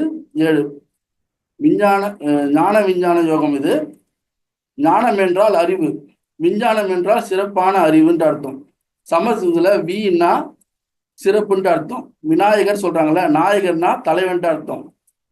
சிறப்பான தலைவன்ட்டு அர்த்தம். விநாயகருக்கு சிறப்பான தலை, அதனாலதான் அவர் சந்து புந்து எல்லா இடத்துலயும் வச்சிருக்கோம். சிறப்பான விநாயகரை பார்த்து தலையிலே கொட்டிப்பாங்க, ஏன்னா சிறப்பான அறிவு. அதனால சிறப்பான தலைவன், சிறப்பான அறிவை பெற்ற தலைவன் அப்படின்ட்டு எடுத்துக்கணும் அந்த விநாயகருக்கு. அப்போ ஒரு தலைவர், இப்ப நம்ம அந்த காலத்துல ராஜாக்கள் என்ன சொல்லுவாங்க, அரசர்கள்லாம் அந்த பல பேர் 1000 பேர் காக்கக்கூடிய அரசருக்கு என்ன சொல்லுவாங்க, சிறப்பான அறிவு இருக்கணும்னு இல்லையா? அப்பதான் அவர் 1000 பேர், அவர் சிறப்பு அறிவுனா ராஜாக்கு அடுத்த ஆள் மந்திரி ஆள் போயிடுவாங்க. அந்த மந்திரியும் சிறப்பான மந்திரி பல டிபார்ட்மெண்ட் கொடுத்துருப்பாங்க, கல்வித்துறையோ இல்லை மற்ற துறைகளோ நிறைய துறை இருக்கு இல்லையா, கொடுத்துருப்பாங்க. அதுக்கான சிறப்பான அறிவு இருக்கணும், இல்லைன்னா அவன் அந்த அந்த அந்த சிறப்பான அறிவுன்றது அப்படிதான் அது சொல்றாங்க இல்லையா? இப்போ நான் இவருக்கு சிறப்பான அறிவுனா இவர் சொல்லு. இப்போ அடுத்தது சக்தி கிட்ட ஒருத்தர் உட்காந்துப்பாரு முருகர் பார்த்தீங்கன்னா, இவர் விநாயகர் சிறப்பான அறிவுனா அவருக்கு என்னன்னு கேட்டேன்னா அவர் வந்து செயல் தான் சொல்லுவாங்க. ஏன்னா இவரு அதான் ரெண்டுமே அதுக்காக காரணம் வச்சாங்க. சூரனை வென்ற வீரன் அப்படின்னு சொல்லுவாங்க இல்லையா, அவரை சக்தியின் மைந்தன், தமிழின தலைவன் அப்படின்ட்டு. அவருக்கு வந்து செயல் ஒரு நொடியில உலகத்தை சுத்தி வருது. ஸோ அறிவும் செயலும் ரெண்டுமே ஒரு இருக்கணும் இல்லையா? அதுதான் சொன்ன வந்த ஒரு விஞ்ஞானி ஆகிறேன்னா வெறி அறிவு மட்டும் இருக்கக்கூடாது, அந்த விஞ்ஞானி அவருக்கு செயலும் பண்ணணும். நீ செயல் பண்ணாதான் அந்த விஞ்ஞானி ஆக முடியும். அதனாலதான் நம்ம காலத்துல அந்த காலத்துல இந்த பக்கம் தந்தை பக்கத்துல விநாயகரையும் சக்தி பக்கத்துல முருகரை வச்சிருப்பாங்க. தந்தைக்கு அறிவு இல்லையா, சக்திக்கு செயல். சக்தினால செயல் தானே, அங்க முருகை வச்சிருக்காங்க. எல்லா கோயிலையும் போய் பாத்தீங்கன்னா அப்படிதான் ஒரு எல்லாமே ஒரு காரணத்தாக தான் வச்சிருக்காங்க. நல்லது இது நல்லது தீயதை நாம் அறியோம், நான் அறிய மாட்டேன்றாரு. நல்லது கெட்டது நான் அன்னை நல்லது நாட்டுக தீயதை ஓட்டுக நின்னை சரணந்தே கண்ணம்மான்றாரு. நல்லது கெட்டது எனக்கு தெரியாது, ஆனா எனக்கு நல்லது நாட்டுக தீயதை ஓட்டுக விலகிடுன்றாரு. அப்படி பார்த்துக்கலாம். அப்போ எனக்கு தீயது இருக்குது இந்த உலகத்துல, ஆனா அது வேணா நல்லதுதான் இந்த உலகத்துக்கு எல்லாருக்கும் நன்மை தரும்ன்றாங்க. எல்லா உயிர்களுக்கும் நன்மை தரும், பொது நலமா யோசிப்பீங்க அப்படின்ட்டு சொல்றாங்க. நல்லது கெட்டது என்பது பகுத்தறியக்கூடிய அறிவை பெற்ற அறிவு தான் விஞ்ஞானம்ன்றது. விஞ்ஞானன்றது பகுத்து அறியக்கூடிய அறிவு. அதை பற்றி தான் பகவத்கீதையில கிருஷ்ணன் சொல்லி கொண்டிருக்காரு. இந்த பகுத்தறிவு அறிவை பெற்ற மனிதன் கடவுளை பற்றிய அறிவு இருக்க வேண்டும்ன்றார். கடவுளை பற்றிய அறிவு இருக்க வேண்டும், அவருடைய தன்மை குணநலம் பற்றிய அறிவு இருக்க வேண்டும். பகுத்தறியக்கூடிய இந்த மனித பிரிவில நீ வந்து அடுத்த பிரிவை வந்து கடவுள் ஞானத்தை அறியக்கூடிய மற்ற மிருகத்துக்கோ பறவைகளுக்கோ இல்லை விலங்குகளுக்கோ அந்த அந்த இது கிடைக்க இல்லை, வாய்ப்பு கிடையாது. இவருக்கு தான் வாய்ப்பு உண்டு. ஏன்னா அறியப்பட்டவன் உணரப்பட்டவன் ரெண்டுமே இவருக்கு இந்த பகுத்தறியக்கூடிய ஞானத்தை பெற்ற மனித பிரிவுக்கு தான் இருக்குதுன்னு சொல்றாங்க. அதனால எங்கும் இருக்கும் கடவுள் தூணிலையும் இருப்பார், துரும்பிப்பார், எங்குமே இருக்கணும்னு சொல்றேன்ல கடவுளை. அப்படிப்பட்ட கடவுளை நாம் அறிந்து கொள்ள வேண்டும். நம்ம சொல்றல, நான் யார் என்று தெரிந்து கொள்ள நீ யார் என்று தெரிந்து கொள்ளுன்றார் கடவுள். நான் யார் என்று தெரிந்து கொள்வதற்கு முன்னாடி நீ யார்? தன்னை வென்றாலும் திறமைன்ற. தன்னை வென்றது நம்ம இந்த இந்த உடம்புல இருக்க சொல்றல ஆசை, இந்த இதுவெல்லாம் வந்து வென்றுட்டுனா அதுதான் நான் நான் தான். இதுக்குள்ளேயே மாட்டிடுச்சு கூடாது, இந்த பற்றிலேயே மாட்டிச்சு கூடாது. மனித பற்றிலையும் இந்த பொருட்கள் பற்றி, அதாவது தன்னை வென்றாலும் திறமைன்னா அதான் நம்ம வந்து அந்த அந்த வென்றுட்டு அந்த இடத்துக்கு போயிடணும்னு சொல்றதா சொல்றாரு. அனைத்தும் ஒரே ஆன்மாவின் பரம்பொருள் தான். இந்த உலகத்துல இருக்க அனைத்துமே ஒரே ஆன்மாவின் பரம்பொருள் தான். ஸ்ரீ ராமகிருஷ்ண மடத்துல சொல்றாரு, ஒரு புத்தகத்துல சொல்லியிருக்காரு அவரு, மெடிடேஷன் அண்ட் ஸ்பிரிச்சுவல் லைஃப்ன்ட்டு ஒரு புத்தகம் எழுதியிருக்காரு. அந்த புத்தகத்துல வந்து சொல்றாரு, spirituality whether you like it or not is only few people கேட்கிறாரு. சொல்றாரு, நமக்கு பிடிக்கிறதோ இல்லையோ, இல்லையா, கடவுளை பற்றியான அறிவு பிடிக்கிறதோ இல்லையோ, ஆனா அது 1000 ஒருவர் தான் எழுதுறாங்கன்றாரு. 1000 ஒருவர் தான். அது பகவத்கீதை வந்து 5000 வருடம் முன்னாடி சொல்றதுல பகவத்கீதை சொல்றாங்க 1000 ஒருவர்களுக்கு தான் இந்த இந்த ஆன்ம தேடலை தேடி போறாங்க, ஆன்மீக தேடலை தேடி போறாங்க அப்படின்றாரு. 5000 வருஷத்துக்கு 1000 பேருன்னா இன்னைக்கு இருக்கிற மக்கள் தொகையில ஒரு 10 கோடி பேர், சார் 100 கோடி பேர் சொல்றாரு, 10 கோடி பேர்ல ஒரு ஆள் போறாங்களா தெரியல, அந்த அளவுக்கு தான் போறாங்க, இல்லையா? எப்படி அபையா சொல்றாங்க, அரிது மாநில பிறத்தல் அரிது, தூண் செவிடு குருண்டு பிறகு அதுவும் அறிவுன்றாரு. அப்படி நல்லா பிறந்த இந்த அறிவை வச்சுட்டு நம்ம ஆன்மீக தேடல போகணுன்றாரு. இவர் சொல்ற இல்லையா, திருவள்ளுவர் இந்த மெய்யொறி பத்தி அவர் சொல்லியிருக்காரு இல்லையா, நிறைய இது மெய்யொறி பத்தி அந்த குரல் மறந்துட்டேன் நான். அடுத்தது அந்த ஆன்மீக அறிவில் வந்து இப்போதைக்கு இருக்க 1000 பேர்ல ஒருத்தர் தான் தேடுறாங்கன்னு சொல்றாரு. புத்தகத்துல படிக்கலாம், ஆனா நடைமுறையில அந்த கடவுளை பத்தி ஞானத்தை போய் சேர்றதுக்கு ஏன் கிடைக்குன்னா புத்தகத்துல படிக்கலாம், நடைமுறையில அது ரொம்ப கடினன்றாரு. அந்த அறிவு அடையிறதுக்கு ரொம்ப கடினம். அதனாலதான் இவ்வளவு சொல்றாங்க, அந்த சிரத்தை பற்றின்மை இதெல்லாம் சொல்றாங்க. அது என்ன சொல்றாங்கன்னா, இப்போ நம்ம வீட்டுல நம்மளுக்கு பிடிச்சவங்க யாராவது அம்மாவோ அப்பாவோ உடம்பு சரியில்லைன்னு வச்சுங்களேன், நம்மளுக்கு பிடிச்ச ஆள் யாராவது உடம்பு முடியல, ரொம்ப ஐம்புலனும் போயிட்டு ஒரு இறுதி காலத்துல இருக்கும்போது யாரா இருந்தாலும் பிடிச்சவங்க வச்சுக்கோங்க, நம்ம என்ன பண்ணுவோம், அது அவங்க போயிட்டாங்கன்னா சில பேர் மனசு உடம்பு ஆளே போயிடுவாங்க, சில பேர் ரொம்ப பிடிச்சவங்க போயிட்டாங்கன்னா, இல்லையா? அப்போ அந்த நேரத்துல நம்ம கலங்காம இது வந்து உடல் தான் மரணம் ஆகுது, ஆன்மாக்கு மரணம் இல்லைன்ற அந்த ஞானம் வந்துச்சுன்னா நீங்க இந்த ஆன்ம ஞானியா ஆயிட்டீங்கன்ட்டு அர்த்தம், புரியுதுங்களா? அந்த ஞானம் வரணும்னா அந்த ஞானம் வரணுன்றாரு. இந்த ஞானம் வந்து எல்லாருக்கும் கிடைக்கிறது இல்லை அப்படின்றாரு. ஒரு கடினமான பயிற்சி தான் இது, இல்லையா? நம்ம ரொம்ப பிடிச்ச ஒரு ஆளு, அப்பா அம்மா இல்லை ரொம்ப பிடிச்ச மகனோ யாரா இருந்தாலும் அவங்களுக்கு வந்து போகும்போது நம்ம சில பேர் மனசே உடஞ்சிருப்பாங்க, செயலே படாம ஆயிடுவாங்க. அப்போ இந்த உடல் தான் மரணம் ஆகுது, ஆன்மாக்கு மரணம் இல்லைன்னு அந்த இது கவலைப்படாம இருந்தீங்கன்னா இது ஒரு கடினமான பயிற்சி தான். ஆனா இது என்றாவது ஒரு நாள் உங்களுக்கு வந்தே தீரும். கடினமான துயரமான சூழ்நிலையை சமாளிக்கக்கூடிய இந்த அறிவு பல பேருக்கு கிடைக்காதுன்றாரு. இது ஒரு சில பேருக்கு தான் கிடைக்கும். இந்த மாதிரி இந்த அறிவு ஞான பொக்கிஷமான புத்தகத்தை படிக்கும் போது தான் இந்த அறிவு கிடைக்குன்றாரு. இந்த அறிவு கிடைக்கிறா நீங்க பாக்கியசாலின்றாரு. அந்த அறிவு அந்த துயரமான கடினமான சூழ்நிலையை சமாளிக்கக்கூடிய அந்த அறிவு கிடைக்கும் போது நம்மளுக்கு நன்மை கிடைக்குதுன்றாரு. அடுத்தது, காணுமிடம் தோறும் கடவுளே, பகவத்கீதை, இதுவும் ஞான விஞ்ஞான யோகம் தான். ஸ்லோகம் 8-13. ஞானம் விஞ்ஞானம் என்று எதுவாக இருந்தாலும் நான் யார் என்று தெரிந்து கொள். இதை தெரிந்து கொண்டால் தெரிந்து கொள்வதற்கு வேற ஒன்றுமே இல்லை. நான் யார் என்று தெரிந்து கொள்ள வேண்டும். இந்த ஆன்ம அறிவு, அந்த அறிவு ஞானத்தை அடைஞ்சிட்டோம்னா நம்ம தெரிஞ்சு கொள்வதுக்கு ஒண்ணுமே இல்லை என்றாரு. கண்களுக்கு புறப்படாத கடவுளை எப்படி அறிந்து கொள்வது? கடவுளை பற்றி அறிந்தால் அனைத்தையும் அறிந்து ஆகலான்றாரு. இந்த இந்த அறிவு ஞானத்தை அடைஞ்சா நம்ம அனைத்தையும் அடையலான்றாரு, இல்லையா? சொல்லுவாங்க இல்லையா, கல்வி வந்து அழியாது, மற்ற செல்வம்லாம் அழிஞ்சிடும், கல்வி செல்வம் அழியாதுன்னுவாங்க. ஆனா கல்வியை கட்டாலும் ஒழுக்கமாவும் இருக்கணும், இல்லையா? சில பேர் நல்லா படிச்சிருவாங்க ஆனா ஒழுக்கமா இருக்க மாட்டாங்க. அப்போ இது ரெண்டுத்தையும் சேர்த்து கொடுக்குறது, இல்லையா? அதனால்தான் இதை பெற்று இந்த கடவுள் அறிவை பெற்றுட்டுனா இது அடையது வேற ஒன்றும் இல்லைன்றாரு. இப்போ இதை பத்தி இந்த கடவுள் யார், சாமி யார்ன்ட்டு சாமியார்ட்ட போய் கேட்கறோம்ல, சாமி யார் அப்படின்னு சொன்னா அவரு அதை பத்தி, நானும் அதை பத்தி சாமியார் தான், அதை பத்தி அதுக்காக தான் அவங்க இந்த மற்றதெல்லாம் வந்து சன்னியாசியா போயிட்டு இருக்காங்க. அவர்கிட்ட போய் கடவுள் யார் கடவுள்னு கேட்டா அவர் பதில் சொல்லுவாரு, புரிஞ்சுக்கணும். கடவுள், உனக்குள் கடவுள்னா கடவுள் அப்படின்னு உனக்குள்ளேயே இருக்குது அது கடவுள்ன்ற அதை அறியணும். அதான் நான் அதுதான் சொல்றாரு, கண்களுக்கு கூடாத கடவுளை அறிந்து கொள்ளு. நான் யார் கேட்கறாங்களே, நான் யார் சொல்ற, நீ யார் என்று தெரிந்து கொள் சொல்றாரு. அப்போ அந்த கடவுள் உனக்குள்ள கடவுளை தெரிஞ்சுக்கணும்.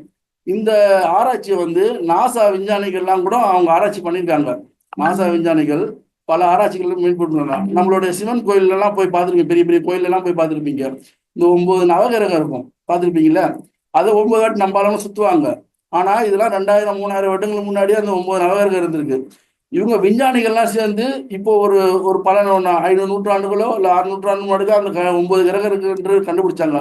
ஆனா இந்த விஞ்ஞான அறிவு, அவங்களுடைய விஞ்ஞான அறிவை வச்சு இப்போ கருவி வச்சு கண்டுபிடிச்சத இவங்க இந்த விஞ்ஞான மெய்ஞான அறிவை வச்சு கண்டுபிடிச்சிருக்காங்க. 9 நவகிரகத்தையும் அந்த காலத்தையும் கண்டுபிடிச்சிருக்காங்க. 2000 3000 5000 வருஷம் கோயில் எல்லாம் இருக்குன்றாங்க. அப்போ இது ஒரு நம்ம இந்த ஞானம், அந்த ஞான அறிவு வேணுன்ற அந்த அளவுக்கு இருக்கு. அந்த இந்த இந்த இந்த இந்த ஞான விஞ்ஞான அறிவுன்றது இப்படி சொல்றாங்க. அவங்க அந்த விஞ்ஞான அறிவு கருவி வச்சு கண்டுபிடிச்சது.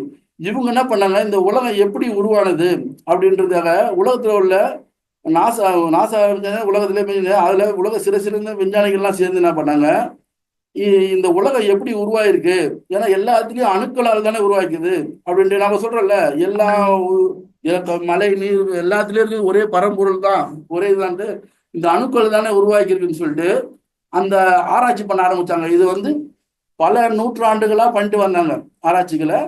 இதுக்கு ஒரு பெரிய ஏரியா, ஒரு 4 நாடுகளை சேர்ந்து அவ்வளோ பெரிய ஒரு ஏரியாவை ரெடி பண்றாங்க. ரெடி பண்ணி இந்த 2 அணுக்களை ஏன்னா உலகம் ஃபுல்லாக அணுக்கள் தானே, 2 அணுக்களை உள்ள விட்டு இவங்களால மனித சக்தியால் எவ்வளோ வேகமாக சுத்த முடியுமோ அவ்வளோ வேகமாக சுத்த விட்டுருக்காங்க. இந்த பழுப்பு வந்து ரொம்ப ஸ்ட்ராங்கான பழுப்பு, அதாவது அவ்வளோ சீக்கிரம் உடையக்கூடிய பழுப்பு கிடையாது. அதை வந்து ஒரு 4 நாடுகள் அளவுக்கு இது ரொம்ப காலமாக ஆராய்ச்சி பண்ணியிருந்தது.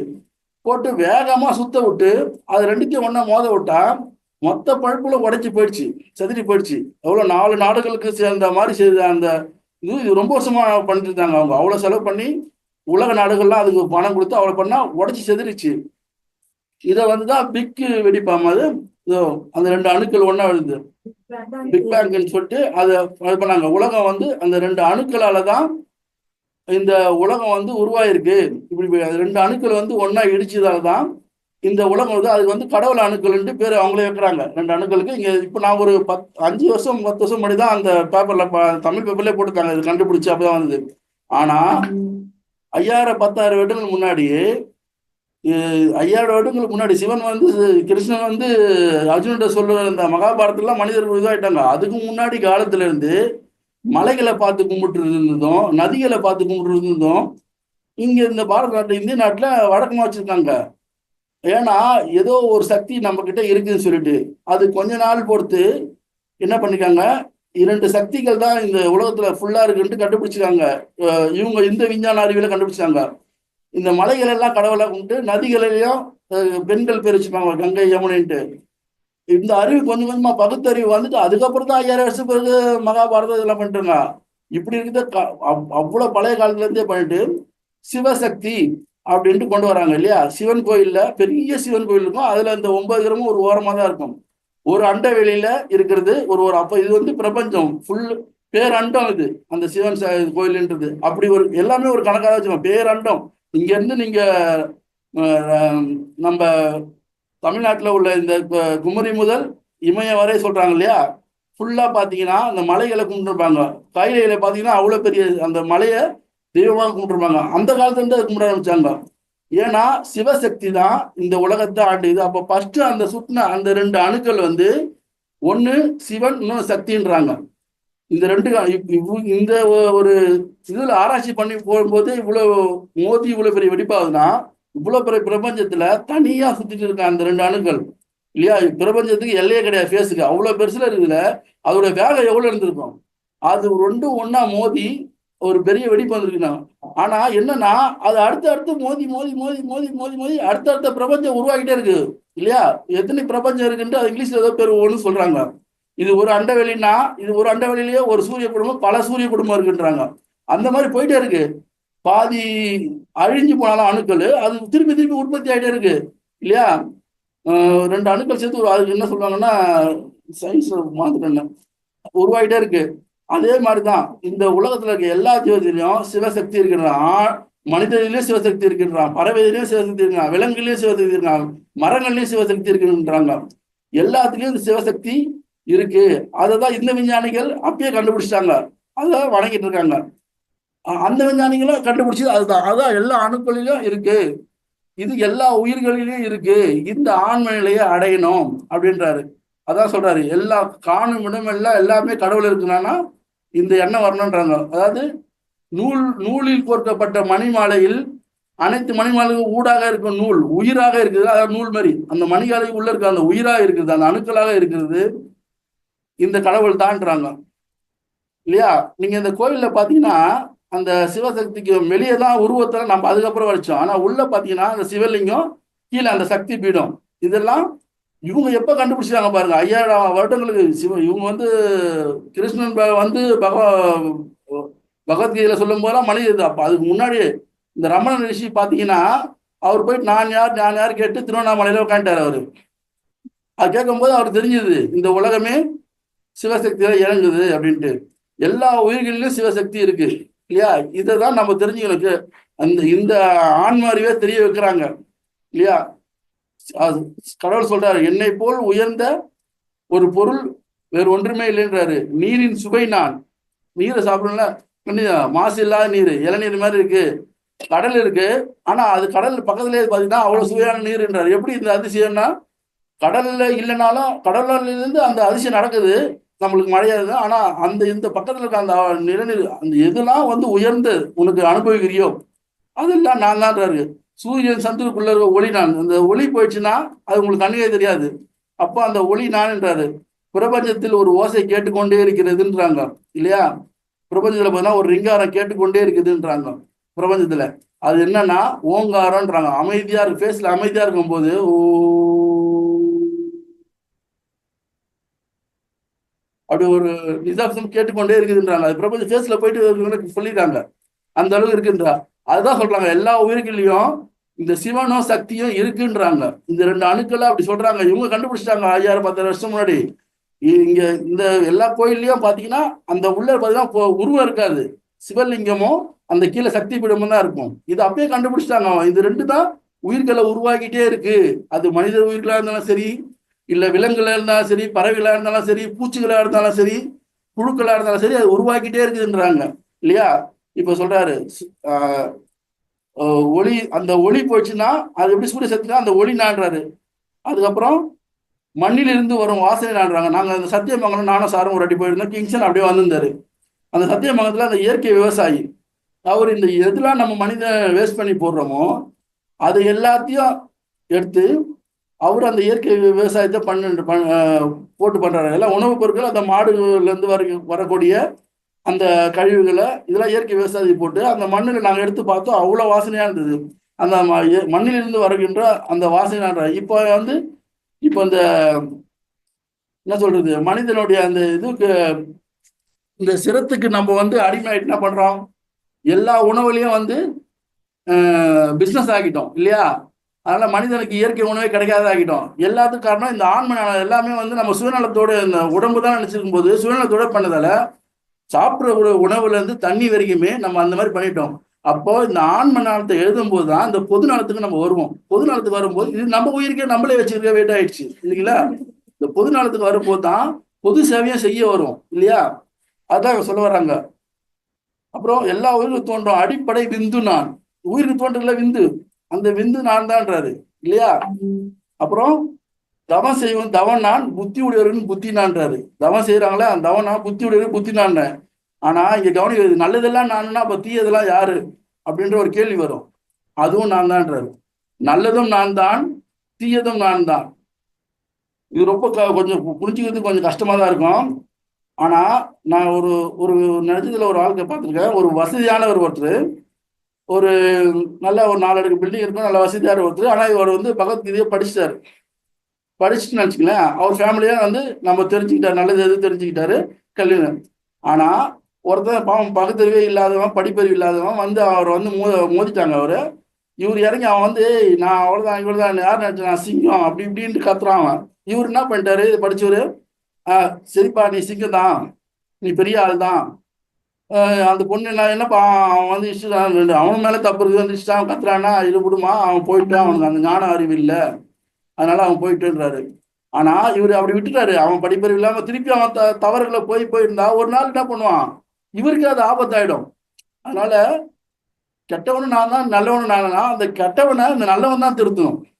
அவரை அந்த தீயத்தை அப்படியே வளர்க்க விட்டினா அது நாளைக்கு உனக்கே ஆபத்தாகும். ஏன் ஆபத்தாகும், நீ நாளைக்கு நல்ல காரியம் பண்ணலன்னா அந்த தீய உனக்கு வந்து சுடுன்றாரு. ஸோ ரெண்டுமே நான் தான்னா அப்படி புரிஞ்சுக்கணும். அது இந்த உலகத்துல இருக்க கெட்டது நான் தான் நல்லது நான் தான்ன்றாரு. அப்புறம் ஒளியுடைய ஒளி நான் தான், அனைத்து உயிர்களுக்குடைய இருக்க உயிர்ப்பு உணர்வு நான் தான்றாரு. எல்லா உயிர்களையும் ஒரு உயிர் உணர்வு எல்லாமே நான் தான்றாரு. ஒரு பொருள் அந்த பொருள் பொருளாக விளங்குவது எந்த குணம் ஆதாரமா இருக்குதோ அது நான் தான். இப்போ நெருப்பு எடுத்துங்க, நெருப்புக்கு 2 குணம் உண்டு. மற்ற பொருளுக்கெல்லாம் ஒரு குணம் சொல்லுவாங்க. நெருப்பு வந்து டக்குட்டு அது இருளையே நீக்கிடும். இன்னொன்னு அதுல குழந்தைங்க போய் கை தெரியாது, நெருப்பு பார்க்க நல்லா இருக்கும், ஆனா போய் அந்த நெருப்பு எரியிற நெருப்பை டக்குன்னு கை வச்சுச்சுன்னா சுடும். ஸோ அந்த சூடு அந்த எந்த பொருளின் எந்த பொருள் அந்த பொருள் விளங்கக்கூடிய எந்த குணம் ஆதாரமாக இருக்கிறதோ, அதோட மூலக்கரு எது ஆதாரமாக இருக்குதோ அது நான் தான் சொல்றாரு. ஓகேங்களா? படைப்பின் மூலம் நாம் படைத்தவனை அறிந்து கொள்ள வேண்டும். நம்ம எதுக்கு படைக்கணும், அந்த படைப்பின் மூலம் படைத்தவனை நம்ம அறிந்து கொள்ள வேண்டும். அதுக்குதான் இந்த பகுத்தறிவை நம்ம கொடுத்துக்குது. படைப்பின் மூலம் படைத்தவனை அறிந்து கொண்டு மனித பிறவிலிருந்து தெய்வ பிறவிக்கு போகணும் இல்லையா? மனித பிறவிலிருந்து தெய்வ பிறவி போகணும். அது கீழ்நிலையான விலங்கு பிறவிலும் பல பேருக்கு சூழ்நிலை காரணமாக கல்வி அறிவே இப்பதான் கொடுக்கப்பட்டிருக்கு இல்லையா? நிறைய ரொம்ப நாள் அவங்களுக்கு வரல, சூழ்நிலை காரணமாக வரும். ஆனா அந்த சிரத்தைன்றாங்களே, இதெல்லாம் தாண்டி அவன் மேல வர்றதுக்கு தான் இந்த பகவத்கீதை மாதிரி புக்கெல்லாம். அவன் அந்த சூழ்நிலையிலிருந்து மேல வரக்கூடிய அந்த ஒரு ஒரு ஞானத்தை இந்த பகவத்கீதை கொடுக்குது. அதே மாதிரி இந்த அறிவை பெற்றவனுக்கு வந்து கொண்டால் எங்கும் நிறைந்திருக்க இறைவனை நம்மால் காண முடியும். இந்த ஞானத்தை பெற்றோம்னா நம்ம எல்லா உயிர்களும் இருக்க அந்த இறைவனை காண முடியுன்றாரு. அப்படி காண முடியாதான் நம்ம அந்த பொது நலத்துக்கு வருவோம். இல்லைன்னா இந்த உடம்பு தான் நினைச்சிருந்தேன்னா சூழ்நிலை இது பகவத்கீதை கொடுக்குறது இதுதான். அவன் வந்து மெய்யறிவு அறிய வேண்டும். மெய்யறிவு தர்மத்துக்கு வழியா போகணும் இல்லையா? தீயவன் நானா தீயவனையும் அவன் தான் சரி பண்ணணும் இல்லையா? தீயவன் இருக்கான்ட்டு தீயவனை விடக்கூடாது. அதனாலதான் தீயவன் நான் தான், அந்த கெட்ட குணம் உள்ளவன் நான் தான். அவனை நீ வளர்க்க விட்டுனா இப்போ தீ அதிகமா வளர்ந்துச்சுன்னு வச்சுக்க, ஒரு இடம் நல்லா இருக்கு சொல்ற, தீ அதிகமா வந்துச்சுன்னா அதை விட்டுட்டுனா அது உன்னையும் வந்து எரிச்சிடும். அதனால இரண்டும் நான் தான்றாரு. நல்லதும் நான் தான், கெட்டதும் நான் தான். நல்ல அப்போ தர்மத்தை தான் வளர்க்கணும். அதுக்கான வேலையை இந்த பிரிவு தான் பண்ணணும். இப்போ நம்ம சுயநலத்தோடு என்ன பண்றோம், வீடு வாங்கி இதுல 10 தலைமுறைக்கு சேர்த்து வைக்கிறோம் இல்லையா? அப்போ பண்ணும்போது மற்ற உயிர்கள் எல்லாம் பாருங்க எங்கேயோ ஒதுங்கி, அந்த உயிர் முழுக்க ஆயிடுச்சுட்டா பண்ண முடியாது இல்லையா?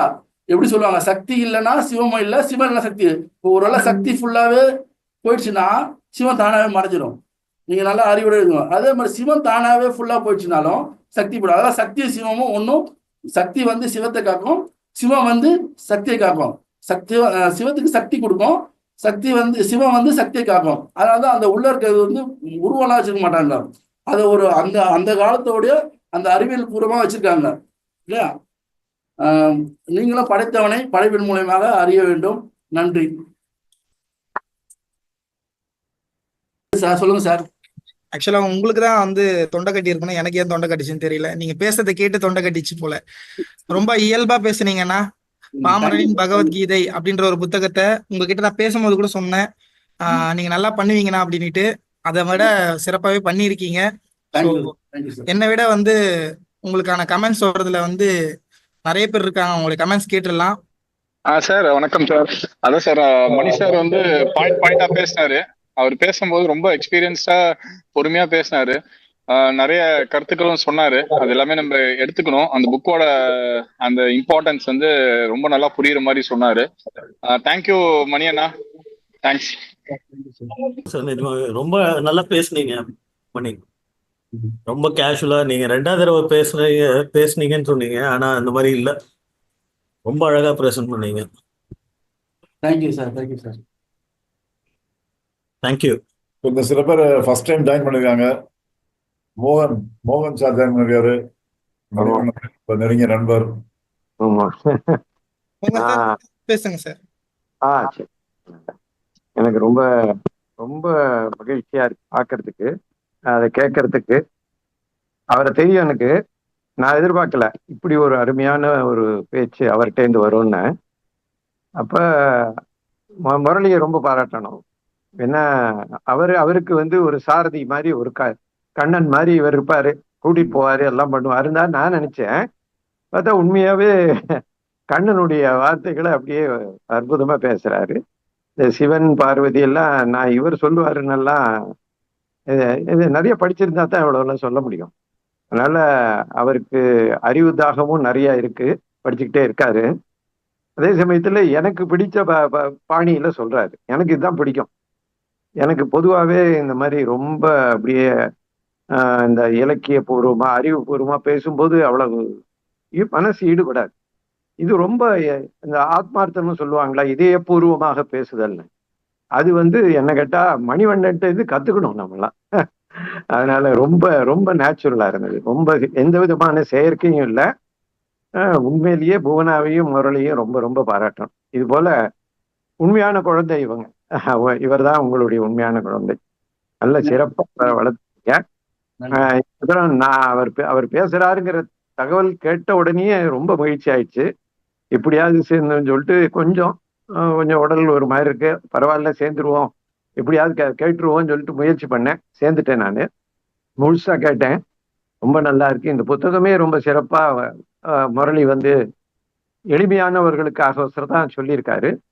அதை இவ்வளவு என்ன பகவத்கீதைங்கிறது ரொம்ப ஹார்டான விஷயம். இவ்வளவு எளிமையா மணிவண்ணன் சொல்றது கேட்கறதுக்கு ரொம்ப ரொம்ப மகிழ்ச்சியா இருக்கு.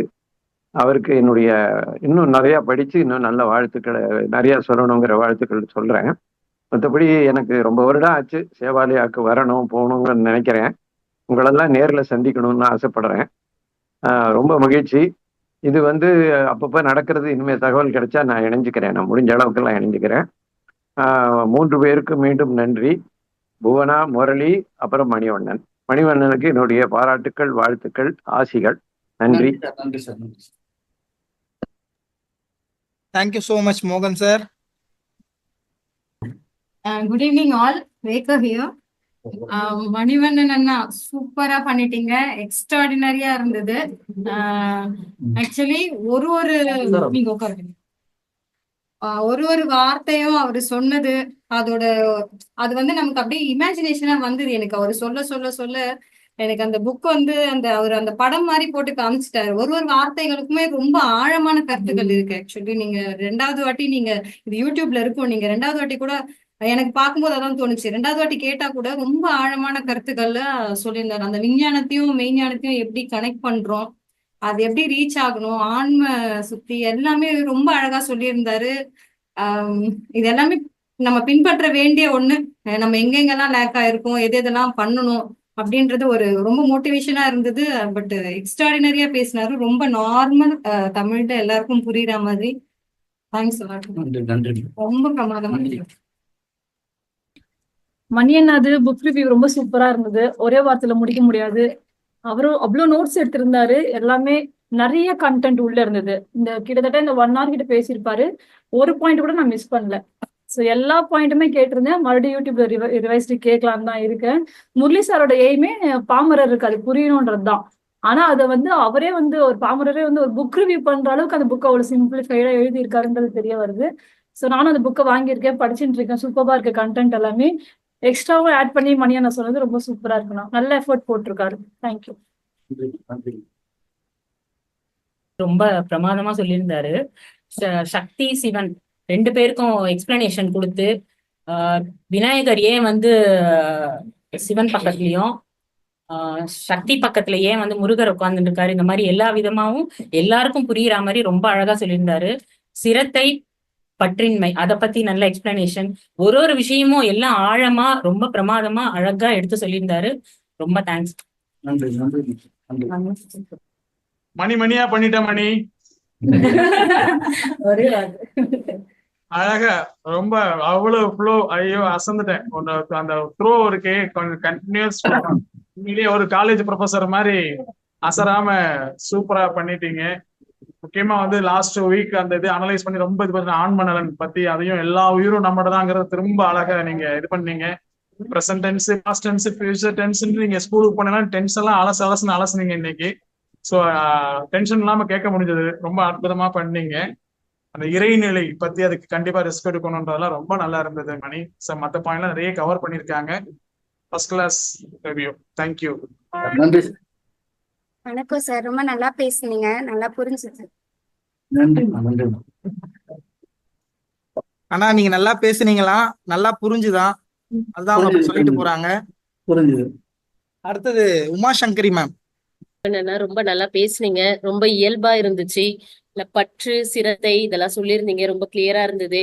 கடவுள் அப்படின்றதுக்கும் நமக்குள்ளதான் இருக்கு, அதை நம்ம தான் தேடணும் அப்படின்னும் கிளியரா எக்ஸ்பிளனேஷன் கொடுத்துருந்தீங்க. ரொம்ப நல்லா இருந்ததுண்ணா. தேங்க்யூ. தேங்க்யூமா. Next Naveen Raj sir. Good evening sir. சொல்லுங்க sir. Good evening. Good evening sir. Sir, சிரத்தை பத்தி நல்லா சூப்பரா எக்ஸ்பிளனேஷன் கொடுத்துருந்தீங்க. ஒரு மாசத்துக்குள்ள பண்ண வேண்டியத ஒர்க்கை அந்த சிரத்தை அந்த மீனிங் வச்சு ரொம்ப அற்புதமா சொல்லியிருந்தீங்க சார். ஆனா அந்த கருத்தை எப்படி சொல்லணுன்றத உங்க மூலமா நான் தெரிஞ்சுக்கிட்டேன். அழகா சூப்பரா சொல்லியிருந்தீங்க சார். ரொம்ப தேங்க்யூ சார். அடுத்தது காஞ்சனா மேம் வந்து அவங்களுடைய கருத்துக்களை பகிர்வாங்க.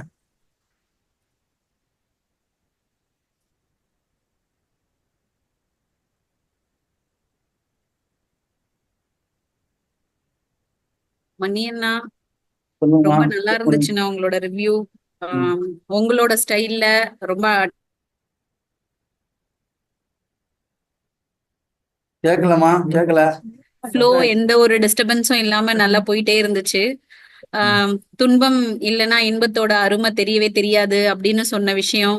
அதுக்கப்புறம் பற்றின்மையை பத்தி ஆழமா பேசின கருத்துக்கள். அதுக்கப்புறம் நம்ம என்ன புண்ணிய பலன்கள் என்னென்னலாம் செஞ்சிருக்கோமோ அது வந்து அப்படியே நம்மள தொடரும் அப்படின்னு சொன்ன கருத்துக்கள். இதெல்லாம் ரொம்ப நல்லா இருந்துச்சு. அதெல்லாம் நல்லா உள்வாங்கி உதாரணத்தோட ரொம்ப நல்லா பேசியிருந்தீங்க. ஏன்னா நான் இவரோட இந்த புக்கை மட்டும் ரிவ்யூ பண்ணும்போது நான் ரொம்ப எதிர்பார்க்குற ஒரு விஷயம், அதை நான் எல்லா ஸ்பீக்கர் கிட்டையும் எதிர்பார்ப்பேன்.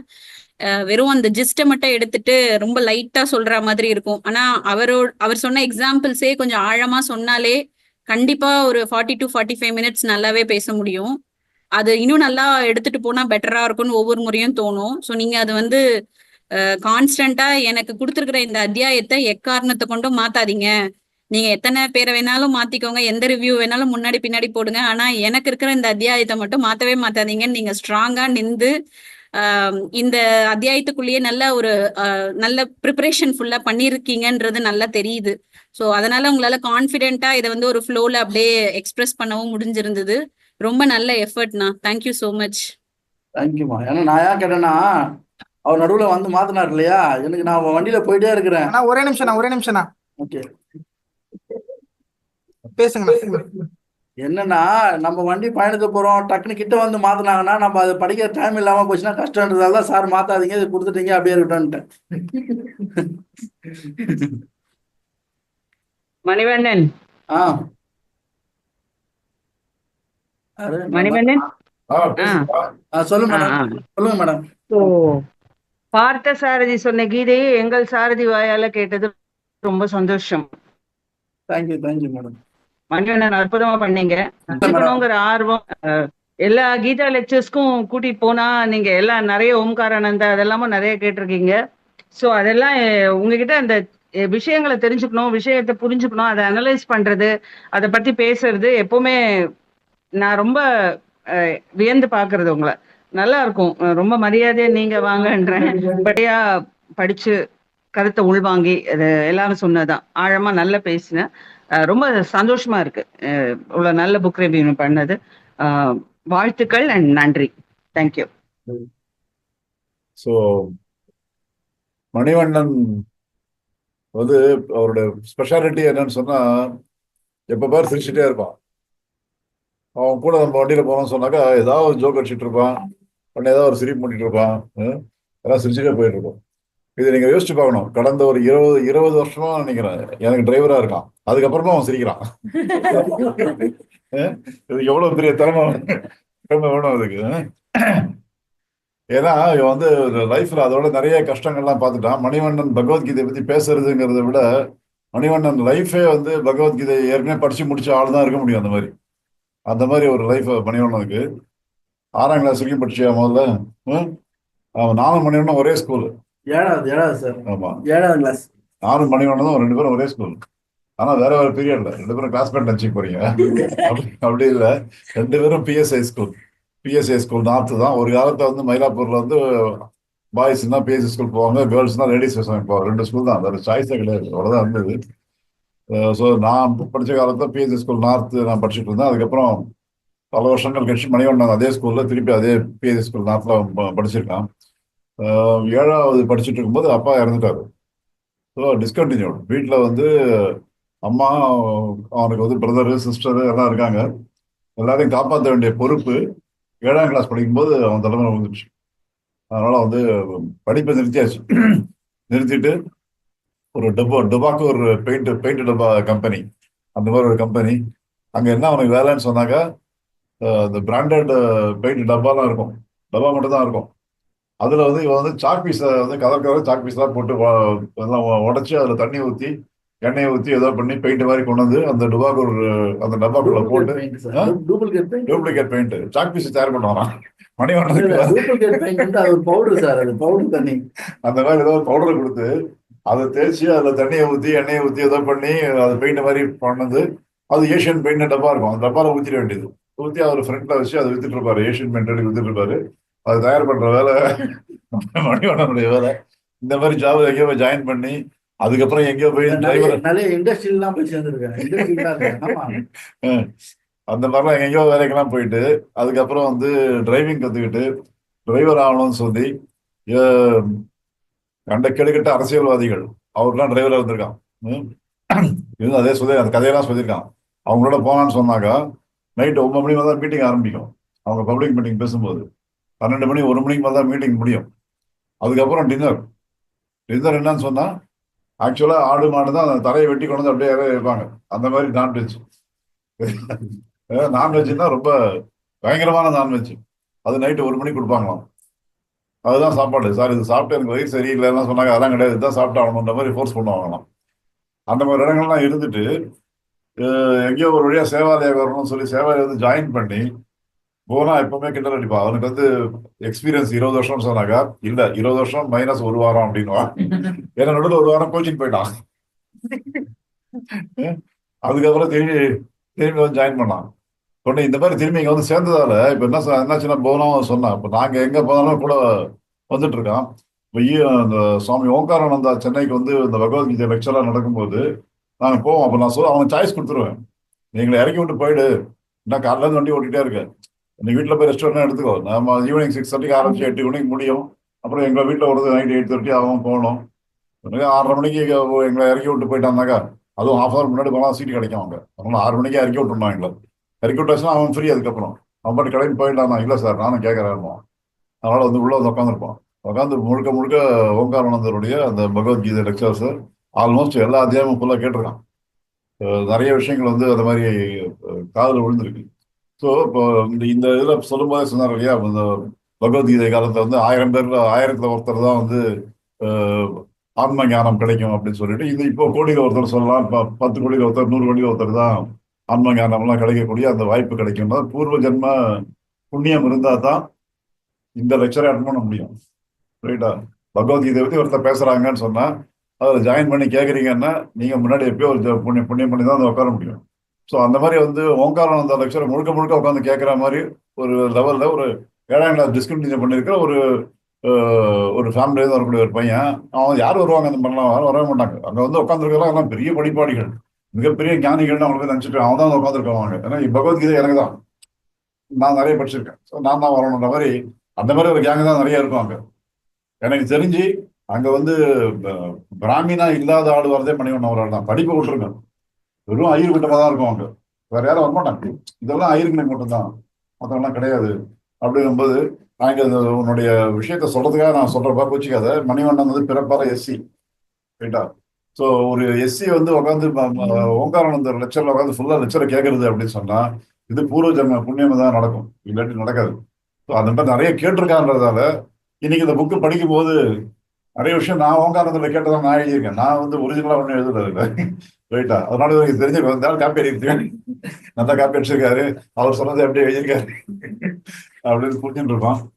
யோசிச்சு பாருங்க, இப்போ 7ஆம் கிளாஸ்ல டிஸ்கண்டினியூ பண்ணவன் இன்னைக்கு வந்து காட் பார்ட்டிகல் பத்தி எக்ஸ்பிளைன் பண்ணிட்டு இருக்காங்க. அது இன்னைக்கு காட் பார்ட்டிகல் பேர் இருக்கு, கடவுள் துகள்னு சொன்னாங்க இல்லையா, அது ஒரு எக்ஸ்பெரிமெண்ட் பண்ணி அதுக்கு பேர் காட் பார்ட்டிகல்னு பேர். காட் பார்ட்டிகளை பத்தி ஒரு வந்து ஸ்கூல்ல டிஸ்கண்டினியூ பண்ண ஒரு ஆள் வந்து பேசுறாருன்னு சொன்னாங்க, இது எங்கேருந்து எங்க கனெக்ட் ஆகுது இல்லையா? இதெல்லாம் வந்து ஒரு பின்னாடி வந்து ஒரு சக்தி இயக்கினா தான், ரெண்டு சக்தியா ஒரு சக்தி 2 சக்தி இயக்கினாதான் இதெல்லாம் நடக்கும். இது எவ்வளவு பெரிய சக்தின்றது இன்னொரு விஷயம். எனக்கு ரொம்ப இன்னைக்கு ஆச்சரியமா இருந்த விஷயம் என்னன்னு சொன்னா, மோகன் சார் வந்து சேவாலயோட தொடர்புக்கு வெளியே இருக்கிறாருங்கிற நிலைமைக்கு போய் பல வருஷங்கள் ஆயிடுச்சு. 10-15 வருஷமா அவர் நம்மகிட்ட கான்டாக்டே கிடையாது. அந்த மாதிரி இருக்கிறவரு இன்னைக்கு வந்து மணிவண்ணன் பிடிச்சி இழுத்துட்டான். இல்ல இன்னைக்கு மணிவண்ணன் பேசுறான்னு சொல்லிட்டு நான் வந்து ஒரு குரூப்ல ஷேர் பண்ண உடனே எனக்கு மெசேஜ் போட்டார், நான் ஜாயின் பண்றேன் இன்னைக்கு அப்படின்ட்டு. ஸோ அந்த மாதிரி ஒரு சக்தி மணிவண்ணனுக்கு இன்னைக்கு இருந்திருக்கிறது. 15 வருஷத்துக்கு முன்னாடி இருந்த மோகன் சார் கான்டாக்ட் இன்னைக்கு நமக்கு ரிவைவ் ஆயிடுச்சு. ஒரு திருப்பி சேவாலியா நான் நேரம் வரேங்கிறாரு. இந்த லெக்சர்லாம் எப்போன்னு சொல்லுங்க கேட்கறாங்கிறாரு. சார் எல்லா சனிக்கிழமையும் 4 மணி தான் 5 மணி வரைக்கும் அது இருக்கு.